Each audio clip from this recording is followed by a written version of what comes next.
Hey everybody, welcome to episode 8 of Family First Car Reviews, and today we are in the Jaguar I-Pace, which is a car that defies description a little bit.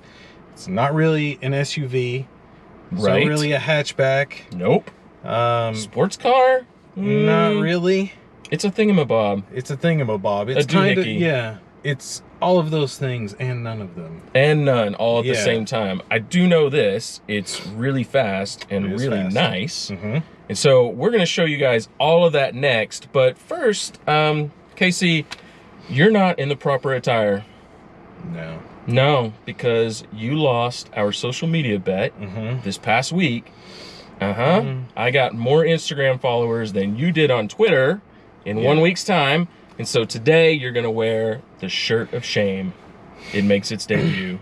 Okay, fine. Shirt of shame. Shirt of shame up next, episode 8, Family First Reviews, the 2020 Jaguar I-Pace. Jaguar.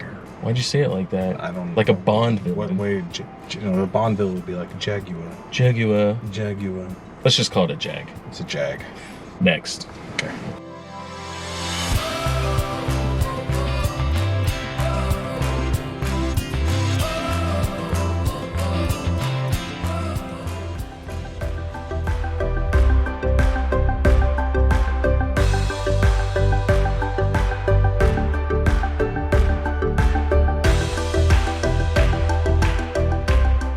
Confused because you said shirt of shame and that you were going to find a really ugly shirt, but you have found the greatest shirt I can ever imagine. Yeah, you're all McConaughey all the time. This is amazing. I feel like we should be driving a Lincoln right now. Yeah. Like 500 Lincolns according to the shirts. We need to... All right, well, you look great. I look fantastic. No, that's hideous. I do think that this should be a regular feature. I think maybe we can yeah, I think it probably will be. Yeah, see who has to wear the shirt of shame.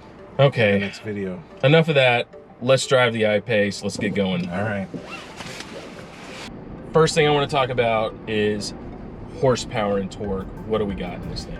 We've got 394 horsepower. So much. Which is a lot. More importantly, we have 512 foot-pounds of torque. And not just any torque, it is electric torque, and that means all of it is instantly available as soon as you hit the gas. Yep. It will throw you back in your seat, your head's gonna hit the headrest, and I think we need to go try this out. I think we should, because we're gonna see some pretty violent acceleration, I think. So much violence. Oh, power. Oh.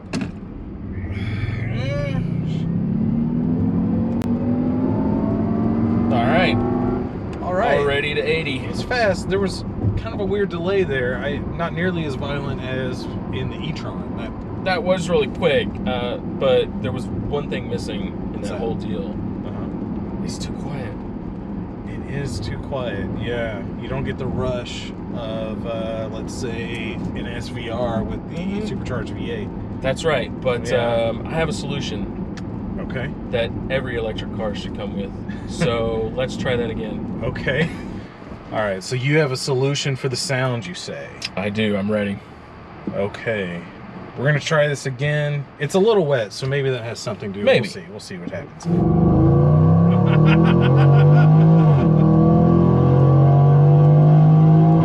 That's better. It is better. That is much better. Oh my God. We have solved the issue of electric cars. Yes, Jaguar. In every electric car company on the planet should include that kind of soundtrack as an option. Yes. Just do it. Get it done. All right. Our services are available. All right, Casey, really fast, obviously a quick car. It is electric, so let's talk range. For 2020, Jaguar upgraded the software to this car, and now it will do 253 miles on a full tank. That's up from 234 a year ago. And that leads us to charging. So if you plug this thing into a regular outlet at home, it's gonna take you several days to charge this car. You really need a 240 volt charger installed at the house. We have one, and it will charge to full overnight. 99% of the time, I've got plenty of range every day to do what I want to do. I never go to a gas station. All right, I think we should talk a little bit of exterior because no, I have some issues. I already did that. You already did that? Yeah, while you were fooling around at the junkyard this morning for your project car and parts, I did a nice exterior walk around for the people.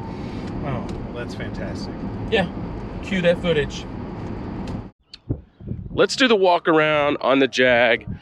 And the first thing I'm going to point out to you guys is right around the back. So we got the traditional Jaguar cat logo on the rear. Take a look at that, because as we move around and get the side profile of the car, it's pretty clear the designers wanted to emphasize that cat-like athletic presence of Jaguar with their first electric car. And I think they succeeded. Really, really cool design. Totally unique on the road. Up front, you kind of get this exaggerated bend over the front fenders, and those curves kind of carry around all the way to the back of the car. And then you get this really, really abrupt finish to the car, but it gives it that athletic, sports coupe-like profile. It looks really good. This car, the HSE, we've got 22-inch rims on the car, which usually I'm not a big fan of, but they fit the wheel wells on this car very well and give it that presence. Let's walk around to the front. You get the signature LEDs that you see on a lot of the new Jaguars. And one thing that Jaguar did that's really interesting here, a lot of electric cars do away with the grille almost entirely. You've seen that on Teslas and a few others. I actually like that they kept the grille. It looks functional. It looks like it belongs in the lineup. It's not too out of place. Man, Jaguar's just got a really cool front design. And if you look at the front, look on both edges, got those nice athletic curves over both the front wheels. The car just has a lot of presence. Really cool. Okay, so as far as just overall interior design, it's pretty clear that the team at Jaguar kind of had a clean slate. You look around, there's different materials. I've got this really kind of nice soft touch non-leather material, and then I've got obviously some gloss black, but I've got the metal accents, and this center stack is really different. These controls are something unique to this car. Overall, I really like it. This Windsor leather is really nice, got some nice stitching. Yeah. The quality is really good. Everything in the car is first class luxury, and yeah, good job, Jaguar. Yeah. So let's stop and talk infotainment for a bit, because this is a very similar setup to what we had in the F-Pace. And we said that was a little cumbersome, especially to get out of something like Android Auto and find your features, change stations and all of that. They've kind of solved that in here, because they've given you this configurable favorite screen. You can put your presets in it, different media controls. It's very configurable. You can go right into Android Auto. And another thing they've done is give you this option in this climate control screen of putting radio controls, media controls in here, so that you can easily access those things without exiting Android Auto, which is still a little bit cumbersome. But unfortunately, it's down here, and that really pulls your eyes down. So I don't love that. It's kind of pulls you away from the road a little too much. All right, guys, we did want to show you that in your digital gauge cluster, you can do things like full screen maps. The only problem is, just like in the F-Pace, it takes 5 or 6 steps to get there. So really, you know, it's not something you're going to be flipping back and forth on. No, and even in this full screen map, for some reason, you can't zoom in or out with it. I would say if you want to play around with this, you need to figure out what settings you really like and are going to use the most, and just configure it that way and leave it, because it is too cumbersome to use on the fly. Guys, check it out. I'm in the second row of the I-Pace. The first thing you'll notice, I've got this giant headrest right here. I don't have a lot of visibility back here. I actually have to slide over if I want to see what's going on down the road. And if you get car sick in vehicles easily, this is going to be a tough one, because not only can I not see here, but this is a really high belt line on the car, and the roof line is pretty low too, and very thick, so just not a lot of great visibility.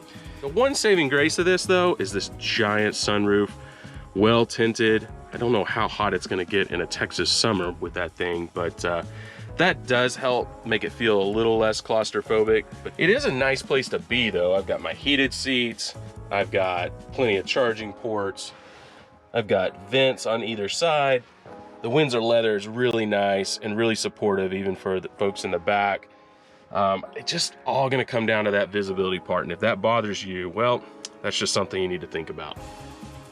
All right, so maybe not the best car if you got adult passengers alive. You saw how cramped Brian was. Just imagine if a full-size adult male was back there. It'd be kind of an issue.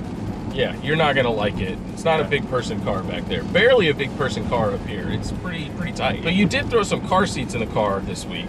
I did. I had the kids in there a couple times. It was fine. I didn't have the big one rear facing though, but I did have the infant carrier. Didn't have an issue fitting it, so it's doable if you've got car seats. Yeah, with your kids in the car, you're not really worried about shoulder room or headroom. It's been all right for my teenagers. They've enjoyed the car just fine. Yeah. That was our turn. I don't know what this means. What does pointing mean? Pointing means... You need to be more clear. Okay. How about just turn right? Turn right! You could talk to me like a human. Oh, okay. Maybe you could just operate like a human. So you're driving, but I can talk about it. I love the way this thing steers. I love the handling of the car. It goes around these curves pretty flat. I mean, this is where that sports-oriented DNA that they baked into this whatever it is car really comes into play. It drives well. It puts a smile on my face every time I'm in it. Yeah, the thing I like about this car is that it feels more like an electric car than, say, the e-tron that we tested, right? You get a lot of regenerative braking, which is actually configurable. You can really crank that up and get 1 foot driving out of it, which is one of my favorite things about having an electric car. Very comfortable with the 1 foot driving just to be in and out day to day. Yeah, it's great. Once you get used to it, it's just the most useful feature. It makes it almost like driving a video game. Then you're right, the handling is very good in this car. Very precise. Love that about electric cars, the low center of gravity because of the batteries. Just makes it very easy to drive, very confident. We're out in the wet. We've got all-wheel drive. Not an issue. Not an issue at all. It feels really good. All right, Brian, I think it's time to talk a little bit about where this fits in the landscape, how much it costs, who's going to be trying to buy it. Yeah, so the iPace starts at just under $70,000. That's a lot of money, but this is a luxury vehicle. There is no doubt about that. And so in that regard, it's pretty competitive. You can price this thing all the way to $90K, all right? All the bells and whistles. And I will tell you, going from 70 to 90 actually doesn't add that much content. So it's pretty steep. And I think that does kind of bring in the question, who's buying this thing? Like, would you put your money down on this? Well, I wouldn't, just because I don't think it gives me enough utility as far as I occasionally would go get the kids from school or something like that.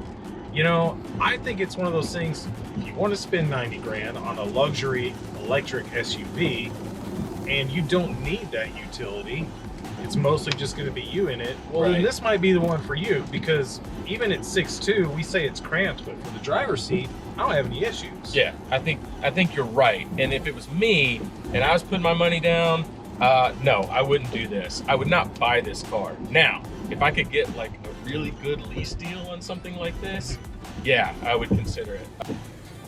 I think that about does it. I think it's time to wrap up. Let's do it. Let's wrap it up. All right, so I think you like the car. I love the car. I like the car. Yeah. Yeah. I think we both agree we probably wouldn't put our own money down on one, but it is fast, it's fun, it's luxurious. It's really cool, especially if you're into the Jaguar DNA. So if this is the kind of thing you're looking for, go check it out. You might really like it. If you love white leather, then this car is pretty much the best at it. Or if you can't help but talk in a British accent all the time, I'm not gonna try it. I'm not gonna do that. All right, guys, thanks for watching Family First Reviews. Subscribe to the channel, hit the notification bell. Follow us on Twitter. On Twitter, Fam First Reviews. Instagram, Family First Reviews. And we'll see you next time. I have to stop waving. I love the awkward wave. It's the best ending ever.